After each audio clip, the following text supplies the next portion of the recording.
ఈరోజు మనం సాంప్రదాయమైన ఆంధ్ర స్టైల్ గుమ్మడికాయ పులుసు తయారు చేస్తున్నాం. తీపి పులుపు రుచులతో కలయికగా అద్భుతంగా ఉంటుందండి. హాయ్, నమస్తే, వెల్కమ్ టు మై ఛానల్. ఇప్పుడు కూర ఎలా చేయాలో చూసేద్దాం రండి. ముందుగా ప్యాన్లో నూనె వేసి వేడి చేసి దానిలో ఆవాలు, జీలకర్ర వేసి గ్రీన్ చిల్లీ కూడా వేసి చిటపటలాడనివ్వండి.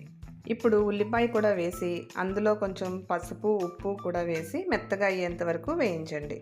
ఈ పులుసు ఇష్టపడిన వాళ్ళు ఉండరండి. మా అమ్మగారి దగ్గర నేర్చుకున్నాను నేను. ఇది చాలా బాగుంటుంది, ట్రై చేయండి. ఇప్పుడు మన కొంచెం మగ్గిన తర్వాత మనం కరివేపాకు కూడా వేసుకొని కొంచెం వేగనిద్దాం. ఇప్పుడు గుమ్మడికాయ ముక్కలు కూడా వేసి వేయించండి. కొంచెం మెత్తగా అయ్యాక దాంట్లోనే మనం టమాటా కూడా వేసి మగ్గనిద్దాం. టమాటా ముక్కలు వేసిన తర్వాత దాని ఒక జ్యూస్తోనే మనకి బాగా మగ్గితే గుమ్మడికాయ ముక్కల నుంచి కూడా వాటర్ వస్తుంది కాబట్టి బాగుంటుందండి. ఇప్పుడు దాంట్లో మనం కారం, తర్వాత ధనియాల పొడి, జీరా పొడి, గరం మసాలా వేసుకొని బాగా కొంచెం సేపు మగ్గనిద్దాం. ఇది మగ్గేలోపు మనం చింతపండుని జ్యూస్ తీసి పక్కన పెట్టుకుందామండి.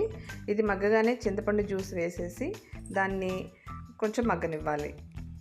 కూర మగ్గుతున్నప్పుడే మనం కొత్తిమీర కూడా సన్నగా తరుక్కొని వేసుకొని కలిపేసుకోవాలండి. ఇప్పుడు అందులో కొంచెం బెల్లం కూడా వేసుకొని దగ్గరికి అయ్యేంత వరకు మరగనివ్వాలి. ఈ వీడియో కనుక నచ్చితే లైక్ చేయండి, సబ్స్క్రైబ్ చేయండి, షేర్ చేయండి, మీ కమెంట్స్ కూడా ఇవ్వండి. అలాగే ఈ డిష్ని మీరు వైట్ రైస్లో ముద్దపప్పుతో కలుపుకొని తింటే చాలా బాగుంటుందండి. మస్ట్ ట్రై అండి. ఇంకా నన్ను ఎంకరేజ్ చేస్తారని ఆశిస్తున్నాను. థ్యాంక్ యూ సో మచ్ అండి.